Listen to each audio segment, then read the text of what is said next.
Voilà. Donc, Bezrat Hashem, aujourd'hui, Bezrat Hashem, on va essayer de démarrer, de faire le DAF même prêt de Masechet Shabbat. On en était à la première ligne de la page. Deuxième ligne, après j'ai pris la ligne, je sais pas pourquoi. Deuxième ligne de la page. D'accord? DAF même prêt. Alors là, nous dit la chose suivante. Rabba verabizera ikleu lebe eresh galuta. Ouais, vous m'entendez bien, c'est bon? Ouais. C'est bon le micro, vous m'entendez bien? Ouais. Ok. Donc, Rabba et Rabbi Zera, Ikleu, les Beresh Galuta, ils sont arrivés dans la maison de Resh Galuta. Et ils ont vu là-bas un Eved, un type qui était un serveur, un serviteur, comme tu veux. Un Eved qui faisait des choses qui ne leur plaisaient pas. Chazua Leaou Avda, ils ont vu un Eved, des Anarkuza des Maya, Apuma des Kumkema. Alors, il y a une qui rentre. Ils ont vu qu'il y avait un Eved. Ils ont vu, donc on vient de démarrer un instant. Il y a Rabba et Rabzera qui sont arrivés chez Resh Galuta et qui ont vu qu'il y avait un Eved qui avait déposé un Kusa des Maya. Un Kusa, comment il y a marqué dans le encore une fois, j'ai perdu la ligne. Voilà, Kusa des Maya, c'est-à-dire un petit, on va dire un petit brodo, petite bouteille d'eau. Apuma de Kumkema, donc c'était de l'eau qui était froide, mais ils l'ont déposé par-dessus un kumkum. Tu sais, des fois, par-dessus le kumkum, tu mets des petites théières ou des trucs comme ça, donc eux, ils ont fait ça. Ce évêque-là, il a fait ça pendant le Shabbat. Alors, la Gemara, elle dit que quand il a vu ça, Nazia, Rabba, il lui a fait une réprimande, il lui a dit non, t'as pas le droit de faire ça. Alors, Rabbi Zera, il avait fait comprendre, il a voulu comprendre pourquoi c'est interdit. En réalité, comme c'est marqué dans le Tosfot et dans ce qu'il explique le Mefarshim, c'est qu'en réalité, à la base, ce évêque-là, il comptait pas le laisser cuire. Vadaï que si jamais il allait rester jusqu'à ce que ça arrive à un niveau de Yatso et Dedbo, c'est un problème. Vadaï que c'est un problème. Maintenant, là, le Inyan, c'est que ce évêque-là, il voulait retirer il voulait juste un petit peu laisser l'eau tiédir, qu'elle ne soit pas complètement glaciale, et la retirer avant qu'elle commence à cuire. Maintenant, ça, il pensait que c'était autorisé le évêque. Rabbi lui a dit non, ça va pas, t'as pas le droit de faire un truc comme ça. Alors, apparemment, même Rav Zera, il pensait que c'était autorisé, puisqu'il n'a pas compris. Ah voilà, Rav Zera lui pose la question, il lui dit quel est le problème? Amarle Rav Zera Amai. Amarle, il lui a dit Ashta. Non, merci, j'ai pas vu. Amarle Atam, Amarle Rav Zera, Maïshena mi Mecham al Gabe Mecham. Quelle est la différence entre ce cas-là et c'est un cas qu'on verra plus loin dans Daf Nounalef, enfin, je crois que c'est Nounalef, ouais, la fin du Pérec, ouais. Dans Daf Nounalef, la Gemara va rapporter une braïta que Mecham, un Mecham sur un autre Mecham, tu as le droit. Tu as de l'eau bouillante, tu as le droit de la mettre par-dessus l'eau bouillante. Alors, il dit, alors, ok, la l'eau elle est froide, mais quelle différence? Dans les deux cas, finalement, tu utilises la chaleur du kumkum d'en dessous pour chauffer ton truc, maintenir la chaleur pour chauffer. Alors, il a dit non, justement, c'est ça la différence. C'est que l'un, c'est pour maintenir la chaleur et l'autre, c'est pour rajouter de la chaleur. Le kumkum sur lequel on met, il est sur une plata ou sur un. Alors, ça c'est une marloquette dans les Rishonim parce qu'il est sur le feu ou il n'est pas sur le feu. Il y en a qui disent qu'il est sur le feu, il y en a qui disent qu'il n'est pas sur le feu. Même dans Shulchan il rapporte les deux avis, c'est une marloquette. Une marloquette, qui est sur le feu ou pas. Ici dans Rashi, il n'y a pas trop d'informations. Mais enfin, a priori, je vois pas trop de Diou dans Rashi qui n'ont rien d'informations sur ça. Mais en tout cas, c'est une marloquette. C'est une marloquette, ça. Est-ce que c'est sur le feu ou pas? Maintenant, la Gemara te dit, Amar, il a dit,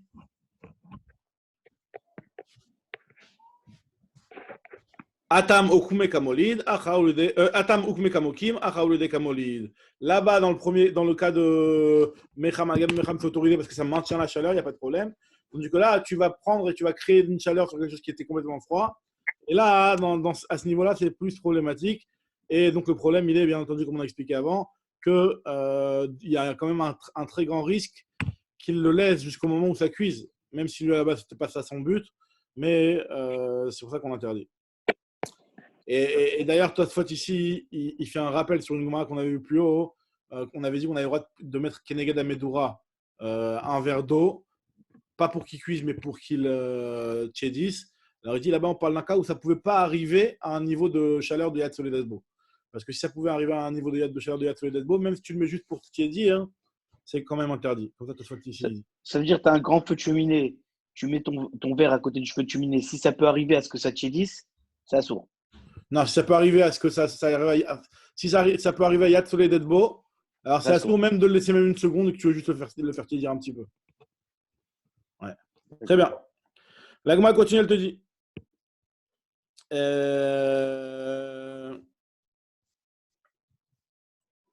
Amarle, c'est bon, ok.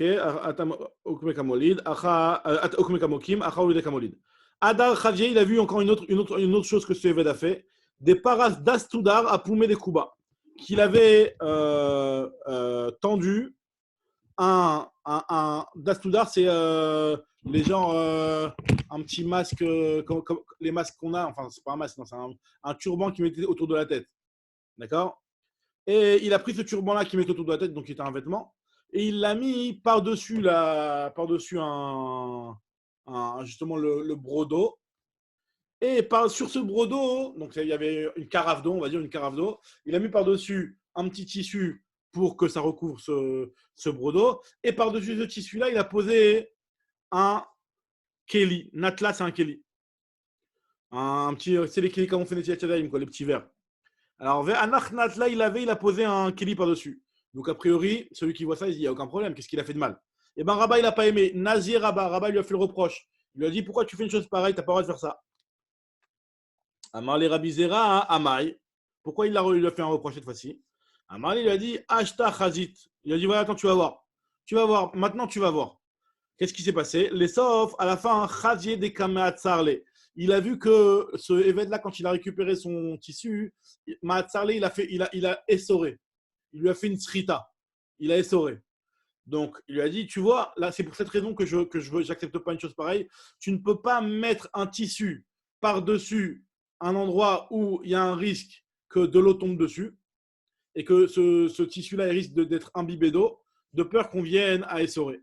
Et donc là, quand il a mis son Kelly, qui était aussi rempli d'eau par-dessus le tissu qui était étendu comme ça, ben, ce tissu-là, il y a un très grand risque que le Kelly fasse tomber de l'eau sur le tissu. Et donc, ce tissu-là, on risque de venir à l'essorer. Il a dit, voilà, c'est exactement pour cette raison-là que je n'ai pas voulu le laisser faire. Regarde ce qu'il a fait. Et il l'a essoré. Alors, le Sfatemet, il pose déjà la question, il se demande, il dit, mais je ne comprends pas, c'est quoi? C'est que Rabat, il était là en train de regarder le évêque qui allait faire une Avera, quoi. Il a dit, attends, tu vois, dans 2 secondes, il va faire une Avera. Alors, il dit, non, Vadaï, qu'on ne parle pas qu'il a laissé faire l'Avera. En réalité, il lui a montré, il donne plusieurs explications. Il y a une explication qui dit qu'il a montré ce qu'il allait pratiquement faire, et juste avant qu'il le fasse, il l'a retenu. Parce que sinon, tu vois quelqu'un qui fait une Avera, tu vas le laisser faire une Avera, Vadaï, tu ne peux pas. Il y a une autre explication qui dit que, en fait, ça s'est passé, Motsei Shabbat, tu lui as dit, voilà, tu ne vas pas comprendre là, parce que là, je l'ai empêché de le faire, donc il n'y aura pas de problème. Mais tu verras Motsei Shabbat, comment il se comporte quand il fait cette chose-là. Effectivement, il a vu que Motsei Shabbat, il avait mis le tissu avec le kéli par-dessus, et après, le tissu s'était mouillé et il l'avait essoré. Donc il lui a dit, tu vois, c'est à cause de ça que je ne veux pas. Très bien. Alors la grande, elle se pose la question, elle te dit, Amarle Rabizera Amai. Amarle Ashta Chazit, Amarle Maïshinami Parvanka. Alors, quelle est la différence entre ce cas-là et le cas de Parvanka? Alors, le cas de Parvanka, c'est un cas justement où là-bas c'est explicite qu'on a le droit de mettre un petit tissu par-dessus une cruche, même si finalement, peut-être que la cruche elle va un petit peu déborder ou elle va un petit peu bouger comme ça et puis le tissu risque d'être mouillé. Donc, on a le droit de mettre ce tissu-là. Comment ça se fait que le tissu de Parvanka, on a le droit de le mettre par-dessus une cruche, alors que toi, là, tu es en train de me dire que là, dans pratiquement le même cas, on interdit. Alors, il lui a dit. Le Parvanka, c'est une sorte de bouchon qu'on met sur la cruche. C'est un genre de tissu, mais qui est fait pour ça. Qui est fait pour être un bouchon. Qui est fait pour être un bouchon, ouais. C'est comme tu dis, tu mets du cellophane par-dessus une carafe comme ça ou un truc comme ça, tu vois. C'est quelque chose qui est spécifique à ça. C'est pas. Voilà. C'est son utilisation normale. Exactement. Et justement, l'Agma, elle va dire que c'est ça l'idée. C'est ça la différence. C'est que l'un, il est, enfin, c'est un petit peu plus que ça. L'Agma dit Maïshanam Parvanka. Marley lui a dit Atam lo kapidale, Acha kapidale. La différence, elle est que dans un cas, il est makpid dessus et dans un cas, il n'est pas makpid dessus. C'est-à-dire quoi? C'est-à-dire que quand c'est un vêtement, il est très makpid que Si ce vêtement il se mouille, donc il va l'essorer. Parce que c'est un vêtement, c'est pas quelque chose qui est censé être fait pour se mouiller. Donc c'est ce qu'on appelle quelque chose sur lequel il est macpide de le tenir sec. Donc il y a un risque qui va venir à l'essorer. Par contre, dans le cas de Parvanka, à partir du moment où c'est fait pour ça, et ben, à partir du moment où c'est fait pour ça, donc il n'y a pas de risque, il n'y a pas de problème qu'ils viennent à l'essorer. Très bien. Donc là, on arrive aux 2 points. Donc là, on va entendre Ethan qui nous rejoint pour la suite. Très bien. Donc voilà, donc là, on est arrivé aux 2 points, Ethan. On vient de démarrer il n'y a pas longtemps. Donc là, on est aux 2 points. Lob et Teven. Donc après, si tu veux, je mettrai la vidéo rapidement pour que tu récupères. En tout cas, moi, elle te dit comme ça.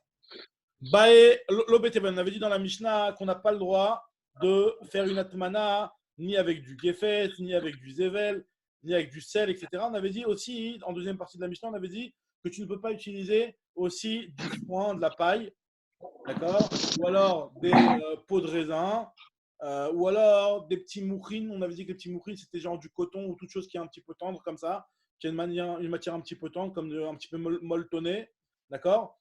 Tu ne peux pas utiliser, pareil aussi, des assavim quand c'est mouillé, mais par contre, quand c'est sec, tu peux les utiliser. Voilà, c'est ce qu'on avait dit dans la fin de la Mishnah. Maintenant, la Gemara va se poser la question par rapport à ces moukhrines, cette petite mousse là, molletonnée un petit peu que tu veux utiliser, enfin, c'est un petit peu du coton comme ça. La Gemara se demande est-ce que c'est mouktsé ou c'est pas mouktsé cette chose-là? Est-ce que cette chose-là est mouktsé ou elle n'est pas mouktsé? Et la Gemara te dit hop, on a un double éthane. On a un deuxième éthane? Mechila. Très bien. Alors, super. Alors, c'est le même éthane qui est rentré là? Le même. Ok. Très bien. Donc, en tout cas, la Gemara continue, elle te dit que on va essayer d'analyser, de comprendre le problème de Mouktsé par rapport à ces moukhrines. Est-ce que ces moukhrines ils sont mouktsés ou ils ne sont pas mouktsés? Parce qu'à la base, c'est quoi du moukhrine? Le moukhrine, c'est comme tu dis, par exemple, je ne sais pas moi, c'est ce que tu mets à l'intérieur des coussins ou des trucs comme ça, c'est des choses qui en soi ne sont pas vraiment des kélim. Ce pas des choses qui ont vraiment une utilisation. Donc à la base, c'est un petit peu mouksé. Maintenant, toi, tu vas commencer à les utiliser pour faire une atmana. Alors, est-ce que ça garde un statut de mouksé ou ça garde pas le statut de mouksé? Moi, on va essayer de comprendre. Baïmine Rav Ada Bar Matna, bien Baye. Juste, j'essaie de comprendre. Ouais. On est passé du problème de Atmana qui est Mossif Evel à un problème de Mouxé. Bah là, à la base, la Mishnah nous a dit que par rapport au problème de Atmana de Motif Evel, tu n'as pas le droit. Maintenant, tu n'as pas le droit de les mettre quand ils sont lachim. Mais quand ils sont yeveshim, quand ils sont secs, tu peux les utiliser. Donc maintenant, on veut savoir. Avant Shabbat. Avant Shabbat, bien entendu. Maintenant, le problème, c'est que pendant Shabbat, tu vas être amené à récupérer ta marmite. Donc, vu que tu vas récupérer ta marmite, tu vas être amené à déplacer peut-être ces moukhrines.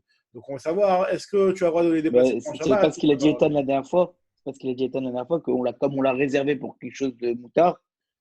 Et ben, alors justement, c'est ça la question. C'est ça la question. On va voir. Justement, c'est ça le problème. Maintenant, la Gemara, elle te dit que, donc, parce qu'à la base, ces moukhrines, ils sont. C'est pas, en fait, moi, j'ai dit qu'ils n'ont aucune utilisation, c'est pas qu'ils n'ont aucune utilisation. Rachid dit qu'en fait, à la base, ces moukhrines, ce sont des moukhrines qui sont généralement utilisés pour faire avec des tissus, enfin, des tissus. Rachid dit du felter, du feutre. C'est quoi du levet, du feutre? En fait, c'est quoi du feutre? C'est des tissus qui sont faits pas à base de fil, mais c'est à base de pelotes, enfin de morceaux de laine quoi, que tu as écrasé et que tu as compressé ensemble à tel point que tu as fait un tissu. C'est comme ça du feutre. On est à gauche de Sionim. Si vous l'avez, moi dans ma Gemara, je l'ai. De côté, sur le mot de Rashi, ils disent que c'est Bad Nuksha Asui Semer Lotavouy chez Nirbash Vinitadek. La feutrine, Rav, la feutrine, c'est en fait sous le col du costume. Quand tu lèves le col du costume, il y a un bout de tissu, ça c'est de la feutrine. Et généralement aussi, on fait des chapeaux avec. Khazak, c'est exactement ça. C'est-à-dire que tu prends des trucs, tu les compresses, tu les fais passer dans une presse, et en fait, ils sont collés par la presse, quoi. Ils sont pas tissés en tissu. C'est ça, c'est ça. Très bien. En tout cas, voilà, c'est le but. En tout cas, en général, les mourines, on les utilise pour ça en général. Donc, c'est-à-dire que leurs mélacha, ils sont réservés pour quelque chose d'interdit pendant le Shabbat. Donc, ils sont mouktsé les mélacha. D'accord. Normalement, on n'a pas le droit de les déplacer. Maintenant, lui, il l'a utilisé depuis avant Shabbat. Il a commencé à les utiliser pour justement cette atmana. Est-ce que c'est autorisé? Est-ce que ça lui enlève son statut de mouktsé ou pas? Alors, il lui a dit que, attends, il n'y a pas de raison. S'il lui a dit Amarlia, il lui a dit Vechi, mi pene, chez elle, le coupa chez le Teven, Omed ou Mafkir, coupa chez le Mouchin. Il lui a dit ce truc-là, cette boîte-là de feutrine qu'il avait, ben, c'est quelque chose qui coûte très cher. Donc lui, il va pas, c'est pas parce qu'un Shabbat, il a pas de quoi faire une atmana, que ça veut dire que finalement, ce truc-là, il va être considéré et annulé entièrement au service de l'atmana. Il ne va pas être mafkir auto, il ne va pas l'abandonner complètement pour ça. C'est sûr qu'il va le garder pour son utilisation initiale. Et que même si occasionnellement il a utilisé pour ça, mais ça ne va pas complètement changer l'appellation du truc. Ouais, mais sauf qu'il l'a utilisé avant Shabbat. Il l'a utilisé avant Shabbat. Mais alors, en quelque sorte, il l'a réservé avant Shabbat. Alors ça c'est un grand, ça c'est dans les Yichud B'Mouktsé, c'est une très grande différence entre des choses qui n'ont aucune utilisation, comme par exemple des cailloux, des choses comme ça, que pour eux finalement, vu que tu fais rien avec, donc à la base de les utiliser une fois pour quelque chose, c'est un petit peu, tu leur fixes déjà une utilisation. Donc là, c'est beaucoup plus facile de fixer l'utilisation de quelque chose qui en soi ne sert à rien, que quelque chose qui en soi normalement sert à quelque chose, et tu veux lui enlever son ancienne destination quoi, pour lui donner une utilisation différente. Là, c'est beaucoup plus difficile. Donc là, même si tu l'as utilisé une fois, c'est pas, justement, elle dit que ça ne marcherait pas. Donc, et seulement si c'est une utilisation qui a une certaine valeur, si c'est quelque chose, voilà, c'est quelque chose qui a une utilisation, mais qui à la base, il n'y a pas de… C'est-à-dire que c'est battre la dato, c'est-à-dire qu'une personne, c'est pas normal normalement qu'elle va utiliser ce truc très cher pour… D'accord. Mais si c'est quelque chose qui n'est pas cher et qu'on utilise pour autre chose qu'on n'a pas le droit, mais qui est quelque chose qui se trouve qui n'est pas cher, là, il n'y aura pas cette logique. Donc, il faut deux conditions. C'est qu'il n'a pas d'utilisation et que… Maintenant, c'est vrai, maintenant, il n'y a pas que ça. Ça veut dire que dans les livres de Mouktsé, on le verra plus loin, Bezrat Hashem, c'est qu'il y a aussi d'autres conditions. Est-ce que tu fais est-ce que toi tu as commencé à utiliser avant Shabbat? Est-ce que tu as fait dato tu as fait un yichud pour un seul Shabbat ou pour tous les Shabbatot pour tout le temps? Ça dépend de toi, ce que tu as voulu aussi. Il y a plusieurs autres paramètres, mais en tout cas, là, dans le contexte actuel, dans ce cas-là, la Gemara, elle te dit qu'il n'y a pas de raison de dire que ça lui enlève son statut de Mouktsé, parce qu'à la base, c'est réservé pour des choses qui sont importantes et donc c'est une valeur importante. Ok. La Gemara dit l'imam Issaïa, est-ce qu'on va dire que cette braïta, la braïta qui va suivre, elle va aider la vie de Abaye, ce qu'il a dit à Abaye? Parce que qu'est-ce qu'il y a marqué? Il y a marqué Tomnim Begiz et Tsemer. On a le droit de faire Atmana avec des pelotes de laine ou Betsipet Tsemer. Betsipet Tsemer, c'est des morceaux de laine qui sont des petits résidus de laine comme ça. Enfin non, pas résidus, c'est-à-dire qu'en fait, après avoir, Rachid explique que guiser, ça veut dire il y a plusieurs niveaux dans la laine. La laine, à la base, tu la tonds du mouton. Donc quand tu tonds, comme on appelle tondre en hébreu, c'est gozez. Guiser de sémer, c'est de la laine après la tonte. Donc c'est pas une pelote. C'est pas une pelote, un fil de laine. C'est vraiment la laine après la tonte. Ça, c'est guiser de sémer. Et tsipé de sémer, c'est après que tu as fait le nipoutz. Le nipoutz, c'est quoi? C'est que quand tu as tondu la laine, tu prends la laine et tu vas, avec un peigne, tu vas un petit peu la brosser. D'accord? Une fois que tu l'as brossée, c'est ce qu'on appelle le nipoutz. Donc là, ils sont déjà un petit peu plus droits. La laine, elle est déjà un petit peu plus droite. Donc là, c'est ce qu'on appelle tsipé de sémer. Donc on a le droit de faire Atmana avec ces choses-là. C'est pas Mosif Evel. Guizet de sémer, tsipé de sémer. Les chenot et l'argaman, c'est une fois que tu les as fait justement en pelote, là, à ce moment-là. C'est que tu les as fait en langue de argaman, donc c'est de pourpre. Quand on dit en langue, parce qu'apparemment les pelotes de l'époque, elles étaient faites en forme de langue. D'accord? Et c'est ça, Rachid dit que c'est une fois qu'on les a coloriés, qu'on les a teints. Qu'on les a teints, à partir du moment où on les a teints, donc on appelle ça des léchonotes.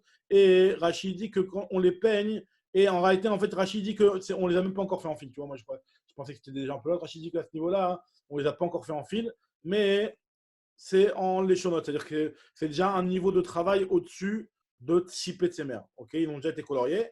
Donc, tu peux faire Atman avec ces choses-là, ou bemouchin. Et tu peux faire aussi atmana avec du mouchin. Donc, bien entendu, nous, on a vu notre Mishnah, donc on connaît la précision qu'il faut que ce soit sec, parce que si les mouchines sont humides, ils sont aussi févels. Donc là, où tu as le droit de faire atmana aussi avec des mouchines, ve'ed metal telinotan, et tu n'as pas le droit de les déplacer. Donc, on voit que ça rejoint bien la logique de Abaye, qui nous a dit que le mouchin, il est mouxé, et que le fait qu'on a commencé à l'utiliser avant Shabbat pour une atmana, ça ne lui donne pas une autorisation. Très bien. Maintenant, Agmal te dit, imishumha lo iriyat, c'est pas une preuve, ça du tout. Pourquoi? Achika amar, im lotaman ba'en, en metal telimotan. Ce qu'il a voulu dire par là, c'est que si jamais tu ne les avais pas utilisés pour l'atmana, eh ben, tu n'aurais pas eu le droit de les déplacer. Mais en soi, sinon, tu as le droit de les déplacer. L'Agmal te dit, je comprends pas, c'est quoi le chidouche dans ce cas-là? Yachi maïle memra, maudetema, chazal misgala, yukamash malan. Tu aurais peut-être pu croire, le chidouche, il est de te dire que ces choses-là, si tu ne l'as pas utilisé, il est mouxé, parce que tu aurais peut-être pu croire qu'à partir du moment où tu peux l'utiliser, tu mets un petit peu de la laine sur le sol et tu t'assois dessus ou tu t'allonges dessus. Chazal misgala, tu peux t'allonger dessus. Donc tu aurais pu croire que ça lui enlève son statut de mouxé, kamash malan, que ça ne lui enlève pas son statut de mouxé. Très bien. Alors, l'Agmal continue. Rav Rizda, Shara, les Adouré, Oudra, les Bessadia, Beshabata. Alors, Rav Rizda, lui, il a autorisé de remettre Oudra. Alors, Oudra, c'est comment on appelle ça? Le milouï. Comment on appelle ça, le milouï? Le remplissage, le fourrage d'un coussin. D'accord? Donc, tu as le droit de le remettre pendant Shabbat. C'est-à-dire, si tu avais un coussin, comment tu sais quoi un coussin? C'est que tu prends des plumes ou de la mousse ou je sais pas quoi, et tu la rentres à l'intérieur du coussin, et après le coussin, tu le couds, tu le fermes. Maintenant, si jamais ton coussin pendant Shabbat, bam, il y a une petite ouverture, il y a de la mousse qui est tombée, ou des plumes qui sont tombées, et ben tu peux les remettre dans le coussin. Tu peux les remettre dans le coussin pendant Shabbat. Pourquoi? Parce que même si c'est vrai que de le faire à la base, ça représente la mélacha de Makébé Patish, de fabriquer un keli, mais à partir du moment où il était déjà fabriqué une fois, et que c'est sorti, tu as le droit de le remettre. Donc, Shara le Adouré Oudra le Bessadia Beshabata. Alors, il Rav Hanan Bar Chizda, le Rav Chizda, lui objecte et lui a dit, mais pourtant il y a marqué Matirin Betat Savar Beshabat, Aval Lo Potrin. Il y a marqué premièrement, une première halakha, c'est qu'on a le droit pendant Shabbat d'être matir. C'est quoi d'être matir? C'est-à-dire que si jamais on avait fait un nœud pour fermer le Betat Savar. C'est quoi le Betat Savar? C'est à l'époque quand ils emmenaient là chez le pressing, chez le teinturier, leurs vêtements, ben, qu'est-ce qu'ils faisaient pour bien les laver? Ils fermaient le col et ils cousaient le col. Le col, s'il était ouvert, ben, le vêtement, c'était gênant, ils ne pouvaient pas bien l'étendre, ils ne pouvaient pas bien le mettre, parce que tu sais, quand tu l'étends, si le col est ouvert, ça peut déchirer ou un truc comme ça. Donc, pour ne pas arriver à des problèmes comme ça, tout le temps, ils cousaient les parties qui étaient les ouvertures, comme ça, ils les cousaient. D'accord? Maintenant, ça, c'est ce qu'on appelle fermer le Betat Savar.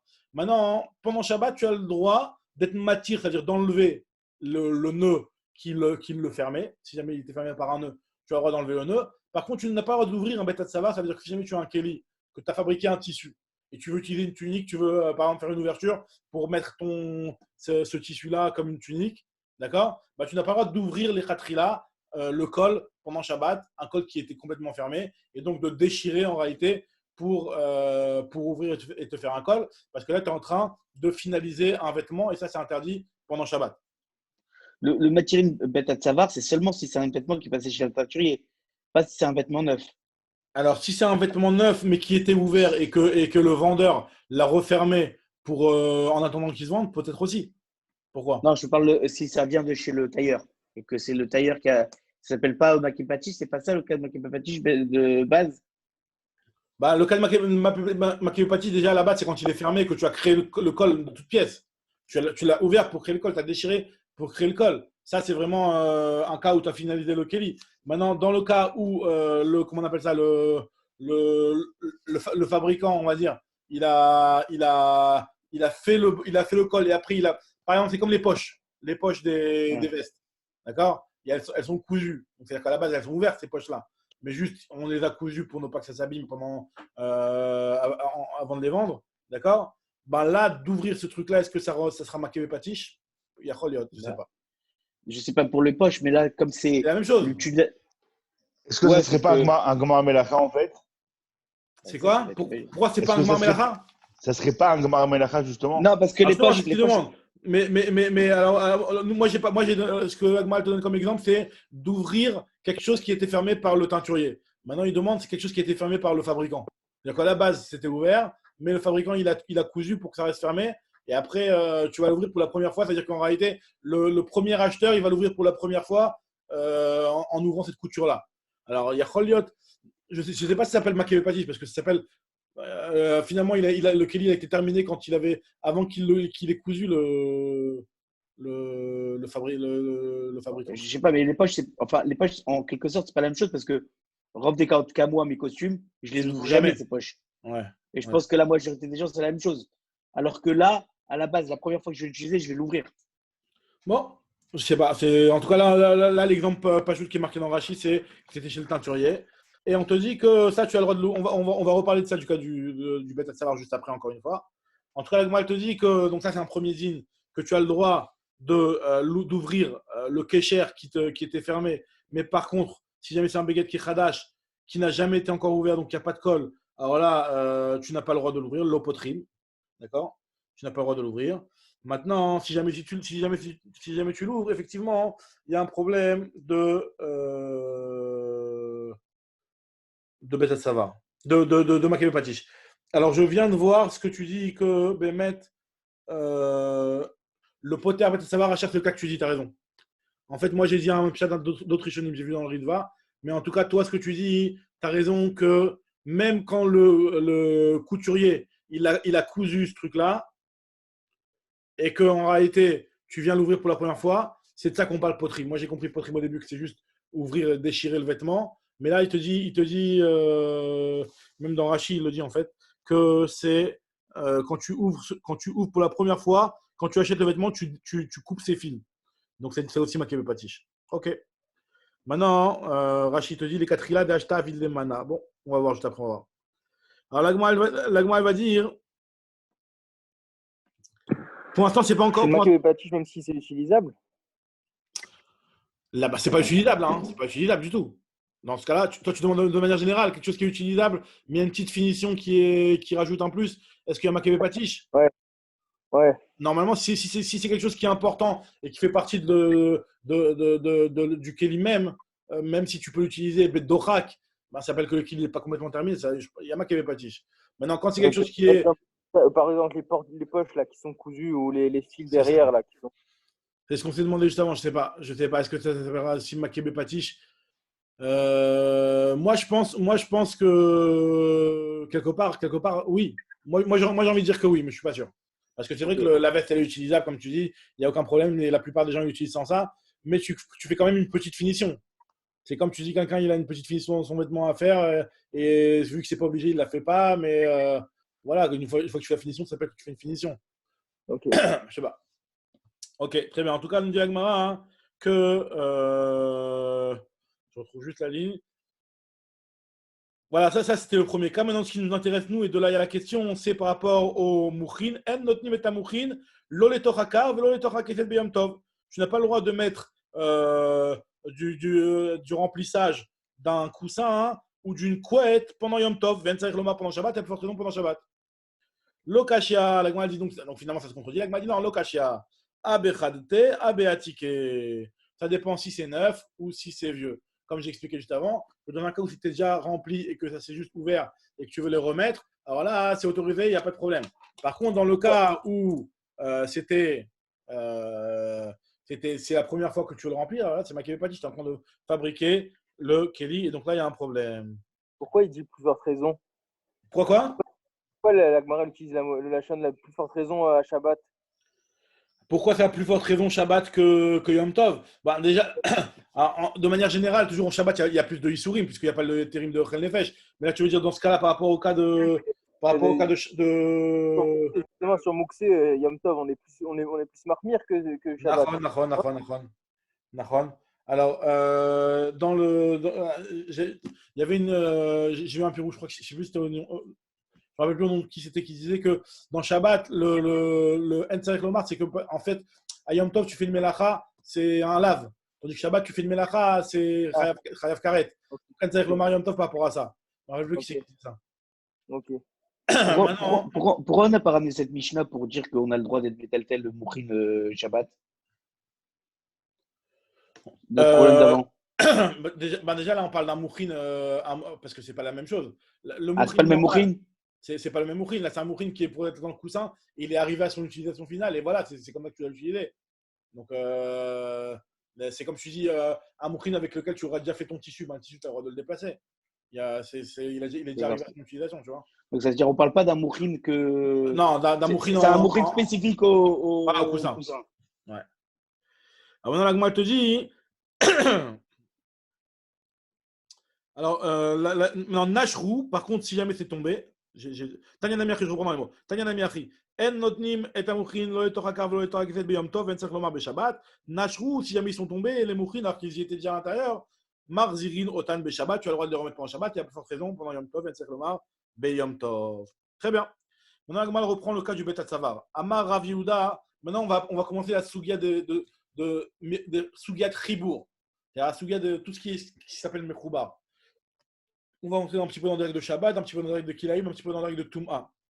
Surtout dans les règles de Toum'a, comme on va voir juste après. En tout cas, la Gemara commence au début avec cette Gemara-là, qui est une Gemara connue dans Maseret Makot, on l'a déjà vu. La Gemara te dit Amar Rav Yehuda Amar Rav, apoter Betat Savar, Beshabbat, Chayav Khatat. Donc, ce qu'on avait dit juste avant, celui qui ouvre le Betat Savar pendant Shabbat, il est Chayav Khatat. D'accord. Alors, moi, je dis Makebe Patish, il y a des Rishonim qui disent à cause de Coréa. Donc, c'est ce que je vous avais dit juste avant. Il y en a qui disent que c'est de déchirer le vêtement, il y en a qui disent que c'est de faire l'ouverture qui va permettre que c'est utilisable. Bref. En tout cas, moi, je te dis, Mat Kifle Rav Kahana. Rav Kahana, il va objecter. Il dit, comment ça se fait que toi, tu me dis que quand j'ouvre cette couture-là, on va dire, nous, on va aller sur la couture. Donc, comment ça se fait que quand tu ouvres la couture, eh ben, t'es chayav, mishuma kebe patish. Pour quelle différence entre ça? Ma benzu le megoufa travit. Quelle différence entre ce cas-là et le cas du megoufa travit? Megoufa travit, c'est-à-dire le bouchon d'une cruche. C'est-à-dire qu'à l'époque, comment c'était, il y avait une grosse cruche. Et tu avais un bouchon que tu mettais par-dessus. Et ce bouchon-là, tu le fermais et tu le scellais avec du ciment ou du tit. D'accord? Et il restait fermé et bouché comme ça. Et il y a marqué que, on va voir, c'est une Mishnah, une Braïta, une Mishnah plus loin dans Perek Ravit, vers la fin de la Maseret, qui dit que tu as le droit de prendre une épée et de l'ouvrir le truc, de carrément faire sauter le bouchon. D'accord? Donc ça veut dire qu'en réalité, pourquoi là-bas tu considères que le chibour, c'est pas un bon ribourg, c'est-à-dire que c'est pas considéré comme scellé, à tel point que tu peux l'ouvrir, c'est-à-dire que ça ne s'appelle pas que tu es en train de fabriquer un Kelly, alors que là, tu me dis que quand j'ouvre le Betat Savar, c'est considéré que je fais un Kelly. La Gemara te dit non, Amar les Rava, Zé Ribour, Veve Eno Ribour. C'est pas la même chose. Il y en a un qui est considéré comme un ribour et l'autre qui n'est pas considéré comme un ribour. C'est-à-dire dans le cas du Chavit, c'est vrai que c'est collé, mais c'est pas considéré comme un ribour. Pourquoi? Parce que tout le monde sait que ça, tu le mets pour l'enlever. Tandis que dans le Beged, au départ, vu que tu as cousu, alors d'après l'explication que j'avais dit au départ, c'est plus compréhensible. C'est qu'en réalité, l'ouverture et la déchirure que tu vas faire pour faire ton col, ben à la base, c'était un vrai ribour. C'était vraiment un tissu qui était en un seul morceau. Et toi, tu vas venir et tu vas l'ouvrir. Donc là, je comprends mieux en quoi c'est pas un ribour ici. Maintenant, d'après l'explication, comme tu avais dit toi, Hacher, qui disait que c'est une couture, alors là, même si c'est vrai que cette couture-là, à la base, quand on l'a fait, on sait très bien qu'elle va qu'elle va s'ouvrir. Mais alors, Becholot, il faut dire que la différence, elle est. Alors, il me semble. Comment c'est quoi Rab, ouais. Est-ce qu'on pourrait pas dire aussi que la différence entre la couture et la chavit, c'est qu'une fois que tu as défait la couture, c'est irréversible. C'est-à-dire qu'une fois que tu l'as déchirée, elle peut pas se recoudre. Tandis que la chavit, une fois que tu as enlevé le couvercle, tu peux le remettre, tu peux le sortir, tu peux le remettre. Maintenant, quand on parle de remettre, là-bas, c'était pas un bouchon, comme tu dis, un bouchon d'une bouteille, c'était un bouchon que tu avais besoin pour le remettre. Tu devais le reprendre et le resceller avec. Oui, avec du colle et tout. Mais on va dire que le couvercle, il pouvait se fermer, quoi. Ouais, il pouvait se fermer. L'Agma n'a pas dit ça. Les Rishonim n'ont pas expliqué ça comme ça. Maintenant, le ribour, les Rishonim n'ont pas expliqué par rapport à une utilisation future. Ils en ont parlé par rapport à est-ce que c'était fait pour être enlevé ou pas, comme Tarachi lui dit. Maintenant, juste c'est dans la chemise aussi, c'est fait pour être enlevé, mais sauf que alors, dans la chemise, c'est fait pour. C'est avec ça que je vais créer l'utilisation, alors que le Kelly qu'on a mis avec du titre, j'imagine qu'il est rempli. Donc on l'a déjà utilisé. Donc, c'est pas le Keli avec le cheat, la Khavit, c'est plus une protection qu'on a mis. Plus donc, toi, tu dis que vu que le Keli est rempli, c'est pas un ribourg du Keli. C'est un ribourg. C'est pas un ribourg du Keli, c'est un ribourg de protection du liquide qui est à l'intérieur. Pour pas qu'on l'ouvre, pour pas qu'il y ait quelqu'un qui rajoute, je sais pas, du poison ou des trucs comme ça. On a été Bechaber, mais c'est pas l'utilisation, c'est pas le ribourg du Keli. Enfin, moi, je le vois comme ça. Bon, j'entends ce que tu dis, ok. Bon, très bien. Mais dans le cas du Keli, le truc, il a été rajouté après, il n'a pas été fait. D'abord, un truc rajouté après, mais qui a été collé mamache avec du ciment, quoi. Ouais, mais moi, ça veut dire d'abord, tu as fait le Keli, il était Keli, et après, tu as rajouté le truc. Alors que dans le cas du Beged. Alors ça, moi, j'ai compris que c'est ça la réponse de l'Agmara. Parce que moi, j'avais compris au départ que le col, c'était un Beged qui était fermé. Et donc, tu as déchiré le col. D'après le truc que Hacher il avait dit et que j'ai accepté avec lui, parce que finalement, j'ai vu qu'il y avait des Rishonim qui disaient comme ça, qu'on parle même d'un cas où tu as cousu le col, une fois qu'il a été fabriqué ouvert et tu l'as cousu. Donc là aussi, il était à la base ouvert et tu l'as cousu. Donc c'est un petit peu la même chose que le Khavit. Alors là, et là, Hacher, il veut donner une autre explication, de dire que c'est Ribour dans le col, à l'inverse du Keli, parce que dans le Keli, du fait que c'est rempli, donc tout le monde comprend que c'est pas fait pour rester comme ça, tandis que dans le Beged, même si c'est vrai que tu as besoin d'ouvrir pour l'utiliser, mais on le voit moins. C'est un petit peu bon. Faut réfléchir. Ok, très bien. Maintenant, l'Agma continue. Là, maintenant, on va voir par rapport à la chod de Touma. L'Agma dit Ramele Rabbi Yermia, les Rabbi Zeira. Tnan, il y a une Mishnah qui nous dit, donc une Mishnah dans Matzeret Uktzin, qui nous dit que Shelal, Shel Kofsim. Alors, Shelal, Shel Kofsim, c'est les teinturiers qui avaient plusieurs vêtements et qui les accrochaient ils cousaient tous les vêtements du même propriétaire avec un petit fil. D'accord? Donc, c'est comme Jean Sugy, il les agrafait ensemble, ou il les mettait ensemble pour les reconnaître, pour savoir que ça, c'est les vêtements de tel propriétaire et pour ne pas les mélanger avec d'autres vêtements. D'accord? Shlash el Kofsim, Veshal Shelet shel Maftechot, pareil aussi un trousseau de clés. Vea Beget Sheutafu Bekilaim, et aussi un vêtement qui est cousu avec du kilaim, ça veut dire que tu as un vêtement qui est en laine, deux vêtements qui sont en laine et qui sont rattachés par un fil de kilaim. Tout le monde comprend et tout le monde sait pertinemment que si tu as fait ce fil-là, ce n'est pas pour les laisser ensemble, parce que tout le monde sait que c'est interdit d'utiliser le kilaim. Malgré tout, nous dit la Mishnah, et donc on va voir si c'est ça le problème, c'est que malgré tout, on considère que ces mechoubar, ces deux vêtements-là, ils sont attachés, à tel point que si jamais tu fais une touma sur un des deux, la deuxième partie, le deuxième vêtement, il est aussi rendu tamé en ayant touché le premier. Pourquoi? Parce qu'ils sont considérés comme étant attachés ensemble. Maintenant, même si on sait pertinemment que tu vas être amené à les emmener, parce qu'ils ont été rattachés par du kilaim, par exemple, ou alors les vêtements qui sont rattachés, Stam, que le type il les a agrafés ensemble pour les garder ensemble, on sait très bien que chaque vêtement il est utilisable de manière indépendante. Mais malgré tout, le fait qu'ils ont été fixés ensemble par ce point de couture, ça fait qu'ils sont mechoubarim par rapport à la chod de Touma. Ça, c'est la première Mishnah dans Uktzin. Chibour les Touma, achiatril l'atir.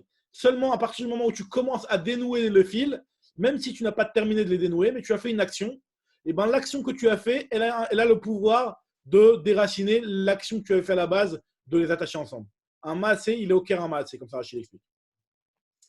Donc, nous dit la Gemara, qu'est-ce que je vois de là? Alma, Shelo Beshat Melacha Nami Chibou. Je vois que même pas au moment, en réalité, même si c'est vrai que le Koves, lui, il les a attachés ensemble parce qu'il en a besoin. Par exemple, comme Rachid dit, c'est aussi nécessaire de les attacher ensemble pour mieux les laver. Pour les laver plus facilement. Donc, on a besoin pour le moment de ta Melacha.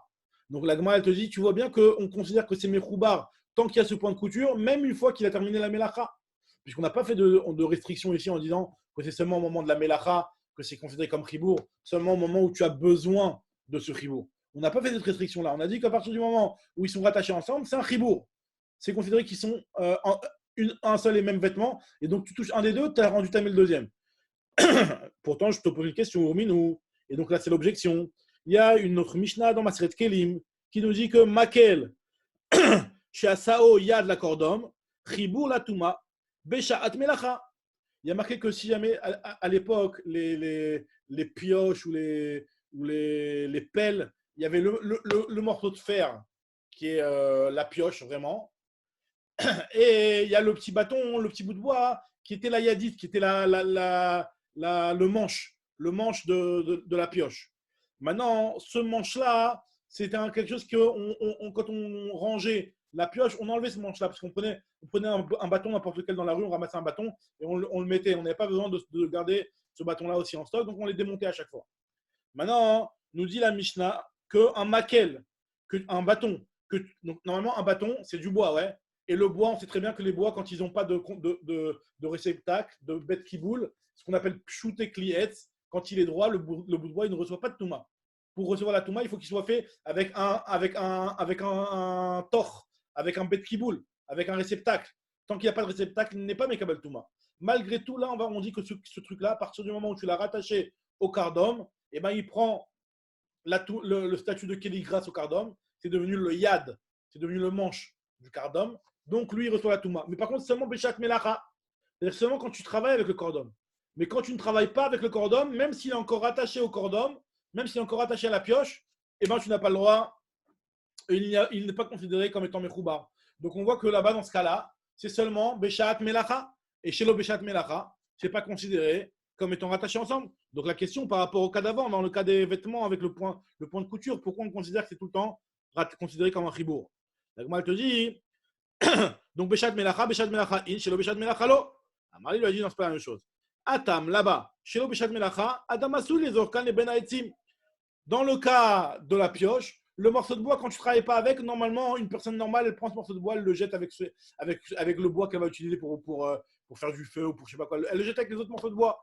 Donc, elle ne va pas, ce n'est pas une utilisation normale de l'avoir laissé sur la pioche, quand tu ne travailles pas avec la pioche. Tandis que dans le cas du teinturier, il est aussi intéressé de garder le point de couture. Et l'Agma dit pourquoi il est intéressé de garder le point de couture? Parce que au moment, si jamais ça se ressalit, au moins ils sont déjà rattachés, il peut les relaver.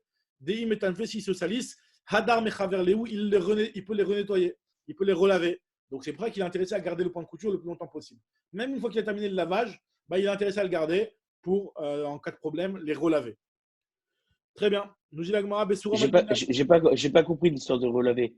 Quel rapport? Le point de couture, c'est pour que je reconnaisse à qui.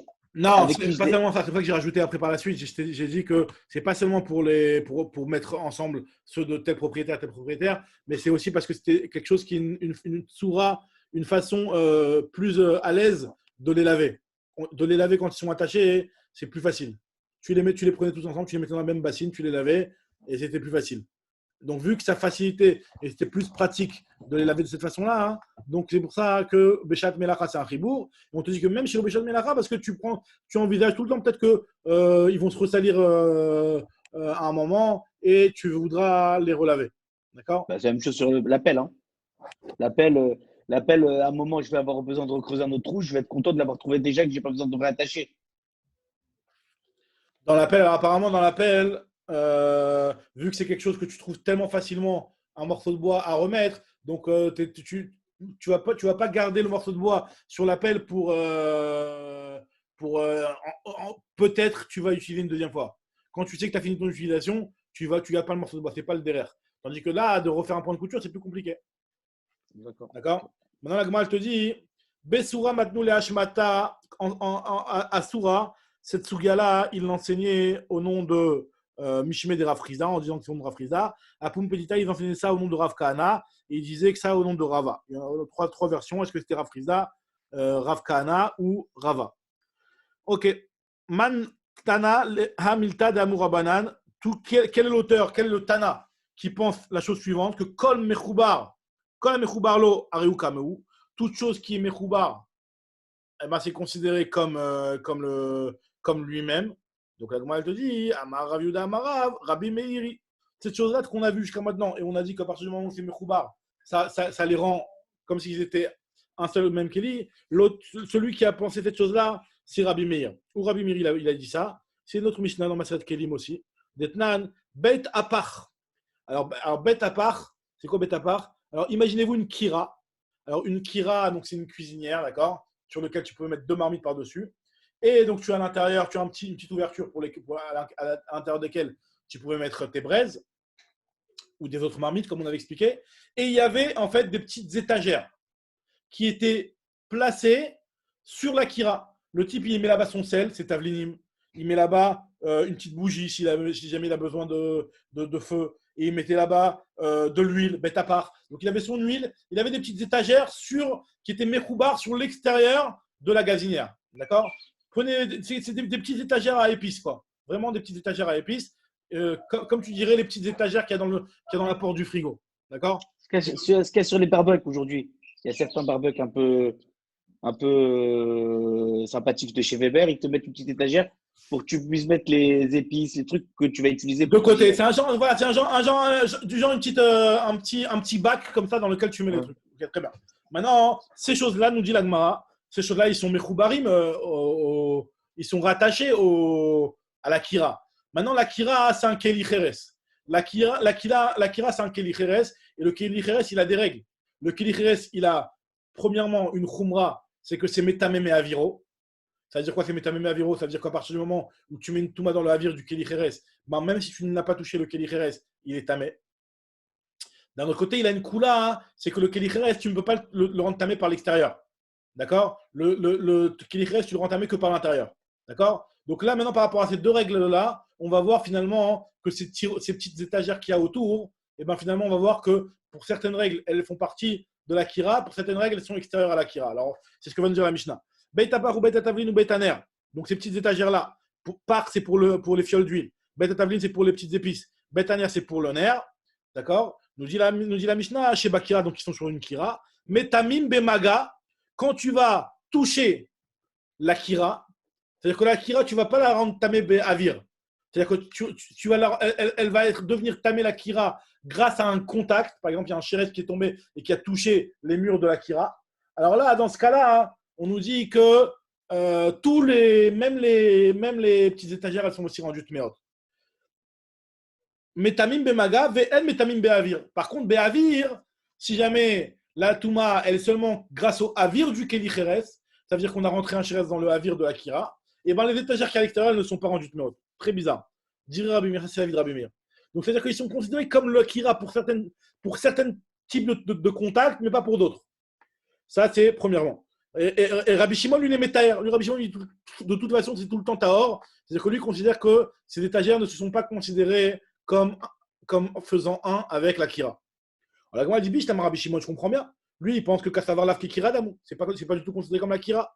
Et là, les Rabbi Meir, Kira Damou, si c'est considéré comme la kira, Afilou Be'avir Nami Litmou. Même normalement, une touma grâce au avir, ben, si ça fait partie de la kira, ben, à partir du moment où la kira elle a reçu sa touma par rapport au avir, par exemple, si on a rentré dans son avir un chéretz, et ben, la kira elle est rendue, elle est tméa, parce que la kira c'est un klicheres. Un klicheres, il est métamé, mais aviro, à partir du moment où tu rentres une touma dans le avir. Donc pourquoi tu ne rends pas aussi tamé les étagères si tu me dis que ça fait partie de la kira? Et si c'est pas comme la kira, alors pourquoi en touchant la kira tu rentamais les tiroirs, ou en touchant les tiroirs tu rentamais la kira? Lav kekiru, ilav kekira damu, afilu bemaganamilo, litmu. Il m'a dit non, léolam lav kekira damu. En réalité, c'est pas considéré comme une kira. C'est-à-dire que le fait qu'ils soient rattachés, qu'ils soient mis à l'extérieur de la kira, ils sont pas considérés comme la kira. Et Rabbanan, ils ont juste dit qu'on a fait une xéra, et on a dit que tu sais quoi, on va les rendre comme la kira, mais pas pour tout. Des Rabbanan ou des gazrou béou. Alors, s'ils ont fait la xéra, la demande, on a dit pourquoi ils n'ont pas fait la xéra pour tout. Igazrou béou, afilu be'avir nami litmu. Alors, moi, tu dit dans la Gemara, Avdou Léou Rabbanan et Kera, qui écrit des loatel les misraf aléa trouma vekochim.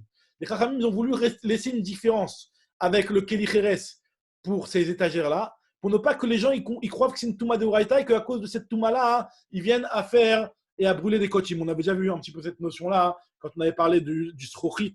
On avait dit que le srouchit, il était des fois comme le Keli Cheres et des fois comme le matechet. On avait dit qu'ils ont fait un statut intermédiaire pour le srouchit pour ne pas que tu comprennes que c'est un truc des Rabbanan.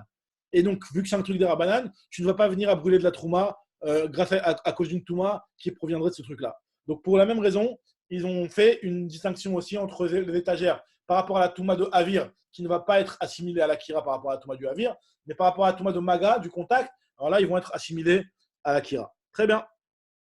Tanoura Banan. Misporet shel prakim. Alors, misporet, c'est des ciseaux. Les ciseaux, tu vois, c'est quoi les ciseaux? C'est deux morceaux qui sont attachés comme ça avec une petite vis au milieu.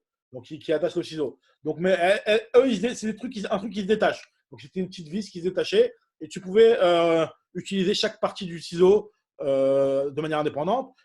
Et pareil, Ismaël Shelritni. Ismaël Shelritni, c'est une ponceuse. Une ponceuse, c'était quoi cette ponceuse-là? C'était un petit cadran dans lequel tu mettais une lame. Il y avait un petit cadran qui était comme ça. Et dans ce cadran-là, tu mettais la lame en diagonale, de telle sorte à ce que quand tu la passes et tu la ponces, tu ponces, ben ça enlève, ça va faire ça va poncer, quoi. D'accord? Donc là, nous dit c'était fait en deux parties. Donc il y avait le cadran en bois et il y avait la petite lame que tu mettais en fer pour faire le ponçage. Maintenant, qu'est-ce qu'elle nous dit la Braïta? Misperot shel prakim ve'izamel shel riyat, ni chibour le touma ben chibour le haza. Ils sont considérés comme mechoubarim par rapport à la touma. C'est-à-dire que tu touches une partie de ciseau ou tu touches une partie de la ponceuse, et ben tu as rendu tamé le tout. Par contre, pour la haza, c'est-à-dire que c'est quoi la haza? C'est-à-dire quand tu vas lui faire la paradouma pour lui enlever sa touma, par exemple, et ben on sait que normalement, quand tu fais la paradouma et que tu jettes des os de la paradouma sur le Keli, tu le rends tahor même s'il y a une goutte à peine qui a touché le Keli. Pas besoin que l'eau elle arrive sur tout le Keli. Même s'il y a, il y a que quelques gouttes qui ont touché le Keli, et ben le Keli il est déjà rendu tahor. Mais là, on te dit que par rapport à la Haza'a, et ben ils ne sont pas considérés comme Mechoubarim. Ça veut dire que si jamais il y a l'eau de la paradouma, elle a touché qu'une des deux parties du ciseau ou une des deux parties de la ponceuse, et ben la deuxième partie, elle n'est pas théora. Ouais. Mais Khila, Rav, il y a un truc que je n'arrive pas à saisir. De toute la manière, à partir du moment où j'utilise les ciseaux en tant que ciseaux, c'est un kéli à part entière, c'est des ciseaux. Okay. Maintenant, si j'ai pris ce ciseau-là et que j'ai pris qu'une partie pour en faire un couteau, bah, cette partie, c'est un couteau. Donc, en fait, si ça touche une touma, à partir du moment où je l'utilise, quelle que soit sa fonctionnalité, il sera tamé. Pourquoi on se complique la tête par rapport à il est détachable ou pas détachable? Non, parce que si je l'ai utilisé en tant que ciseau, disons que si je l'ai utilisé en tant que couteau, bah, alors oui, ouais, mais le chidouche, il est de dire. Alors, tu as raison, que ça c'est la logique. Ça c'est disons que la chose la plus logique, sans commencer à dire le chidouche et d'en rentrer dans la soulia de chibou ou pas chibou. Maintenant, le problème, il est de savoir ici, est-ce que vraiment cette petite vis-là qui se démonte, est-ce que ça fait vraiment que les kelim, ils sont considérés comme un seul et même keli et la grande nafkamina, justement, ce qu'on est en train de dire ici, c'est que si jamais ça t'a touché qu'une partie. La touche, c'est qu'une partie. Mais Khila, il y a un truc qui est quand même important. Un ciseau, il ne peut être ciseau que s'il y a les deux lames qui sont vissées avec cette vis. Sinon, ce n'est pas un ciseau, c'est un autre kéli. Maintenant, si tu enlèves cette vis et que tu te retrouves avec les deux ciseaux inséparables, tu as un couteau à droite et un couteau à gauche. Le statut du kéli en lui-même, il n'est plus le même. Il a un autre statut, c'est plus un ciseau, c'est un couteau. Non, je suis d'accord avec toi que c'est plus le même Kéli. Mais apparemment, le fait que ce soit démontable facilement, est-ce que Bémet, quand ils sont attachés, je les vois forcément comme un ciseau et uniquement comme un ciseau, ou alors non? Ou alors à partir du moment où ils sont détachés on peut dire qu'au moment où je les vois, au moment où je les utilise comme un ciseau, c'est un ciseau. Alors, ce que je dis, Béchat Melacha ou pas Béchat Melacha, comme on avait vu plus haut, Béchat Melacha, pas Béchat Melacha. Exactement. Alors, l'Agmara, elle va dire un truc comme ça, mais elle va nuancer un petit peu plus. Regarde ce que l'Agmara va dire. Regarde ce que l'Agmara dit. Elle va dire une petite différence, Béchat Melacha, Béchat Melacha. Mais déjà l'Agmara pose un problème déjà. À part le problème que tu dis, toi, l'Agmara pose un autre problème. Elle te dit que je ne comprends pas pourquoi on fait une différence pour certaines choses, on les considère comme 1, et pour certaines choses, on les considère comme 2. Pour la paradouma, tu me dis que je considère comme 2, que chaque partie du ciseau, il est indépendant, et chacun doit recevoir une goutte de la paradouma.